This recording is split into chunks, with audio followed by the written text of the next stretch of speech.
Bien, ¿qué son los Kitbe Talmidim Rishonim? Cuando hablamos de Kitbe Talmidim Rishonim nos referimos a todos los escritos que hoy tenemos de los primeros discípulos de Yehoshua de Nazaret, en los cuales encontramos recopilados no solo las palabras de Yehoshua, sino también las de sus Shluchim, Manhekim o Talmidim, o sea, los emisarios, los líderes del movimiento restaurador y de cualquier otro discípulo antiguo de aquella época. Después de la ausencia física, su enseñanza fue dejando de ser solamente oral para pasar también a ser escrita. Es decir, se fueron poniendo por escrito los dichos y los hechos más importantes, de manera que no se perdieran en el tiempo y así sirvieran como método de fijación en las mentes de los futuros alumnos.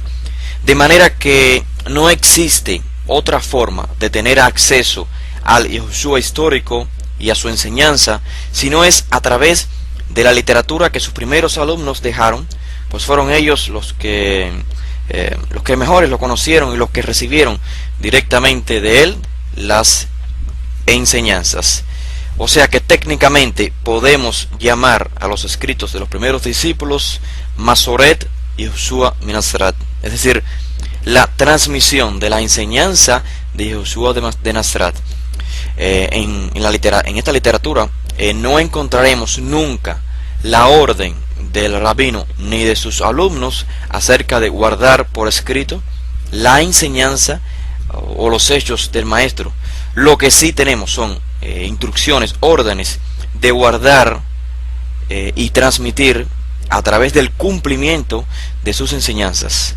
Por ejemplo, leemos al final de uno de los libros, Toldot Yehoshua, conocido comúnmente como el libro de Mateo, que el rabino instruye a sus alumnos a lekayen kol advarim asher tziviti etchem ad olam, o sea, a preservar todas las cosas que yo les he ordenado a ustedes por siempre. También en los escritos de Shaul encontramos expresiones como Kibalti et asher gam masarti, es decir, recibí lo que también les he transmitido. O también dice, estén firmes en las instrucciones con que fueron enseñados, ya sea por medio de palabra o por medio de carta. Por esto digo que los escritos de Yehoshua que hoy tenemos, o de los discípulos de Yehoshua que hoy tenemos, técnicamente se pueden llamar Masoret Yehoshua, es decir, la enseñanza transmitida por los primeros discípulos de Yehoshua. Otro punto importante que tenemos o que debemos tener claro es que se tratan de escritos del primer siglo.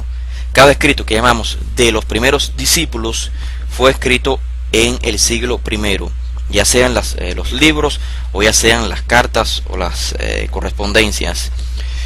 O sea que no podemos adaptar esta literatura a nuestro tiempo, sino que para poder estudiarla y entenderlas adecuadamente, somos nosotros los que debemos indagar en aquel tiempo, en cómo se interpretaba la Torá de aquel tiempo y todo el ámbito de aquel tiempo.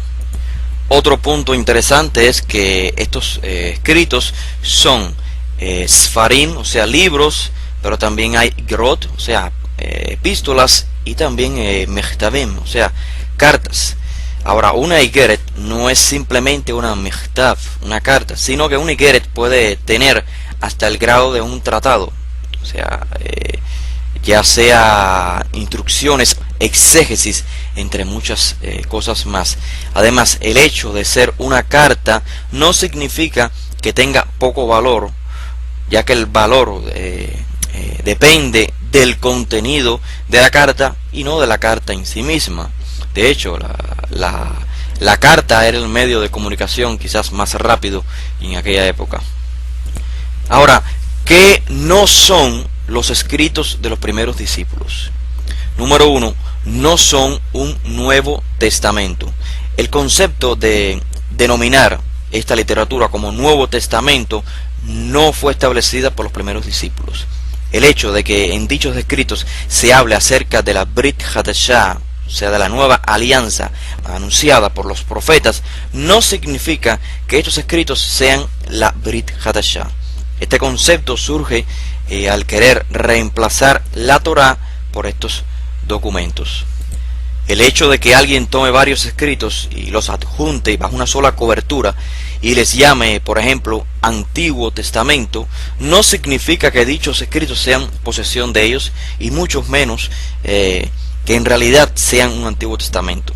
De manera similar sucede con los escritos de los primeros discípulos, cuando fueron catalogados por la Iglesia como Nuevo Testamento. Lo que un talmid, lo que un discípulo hace es transmitir la enseñanza de su rab, ya sea de forma oral o escrita. Por lo tanto, eso fue lo que hicieron los primeros discípulos por medios de los libros, de las cartas, etc. Número 2. No son inspirados. Y quiero aclarar un punto clave. Una cosa es que las enseñanzas contenidas en esta literatura provengan de Ruach HaKodesh, y otra cosa es que el escrito haya sido inspirado por Ruach HaKodesh o inspiración divina. La palabra inspirado significa que X escrito fue realizado bajo la guía divina, o sea, bajo Ruach HaKodesh, la inspiración del Eterno. Pero este concepto religioso surge como una herramienta para darle autoridad a un escrito, y no es el caso con los escritos de los primeros discípulos. Por supuesto que los discípulos de Yehoshua de Nazaret veían con gran valor la autoridad de aquellos primeros discípulos, o sea, los que tuvieron acceso directo al maestro, ya sean sus palabras, sus escritos. Y esto no debe extrañarnos, pues si recordamos, Yehoshua les había dicho que recibirían en verdad Ruach HaKodesh, lo cual sucedió. Por esto se hacían no solo copias de los libros, sino también copias de las cartas o las correspondencias, todo debido al contenido. Pero esto no significa que fueron escritos por orden divina o por inspiración. Por decirlo de otro modo, aunque las Divrei HaMashiach, o sea, las palabras, las enseñanzas del Mashiach, provienen de Ruach HaKodesh, pues así dijo Moshe y dijeron el resto de los profetas acerca del Mashiach, y aunque los autores en muchos casos recibieron la enseñanza directamente de la boca del Mashiach y ellos mismos poseían Ruach HaKodesh, eso no significa que las palabras o que todas las palabras contenidas en los Kitvei Talmidim Rishonim provienen de Ruach HaKodesh o que se hayan escrito por orden divina. Como dije, una cosa es que tengan autoridad, pues transmiten la enseñanza del rey de Israel, y otra es que fueron escritos por inspiración. Ahora, otro punto importante: ¿por qué tenemos interés en esta literatura? Como ya dijimos, se trata básicamente de las enseñanzas de Yehoshua de Nazaret, o de aquellos que tuvieron acceso directo a él o los primeros alumnos de él. Y la única forma de tener acceso al Yehoshua histórico y a su enseñanza es a través de esta literatura, la literatura que los primeros alumnos dejaron. Pues fueron ellos, como ya dijimos, los que mejor lo conocieron y los que tuvieron contacto con él. Ahora, ¿qué es lo que nos dice el Tanaj acerca de la enseñanza de Yehoshua, el Mashiach? Nos dicen los profetas que el Mashiach sería inigualable en Jochma, en justicia, y su autoridad sería inigualable.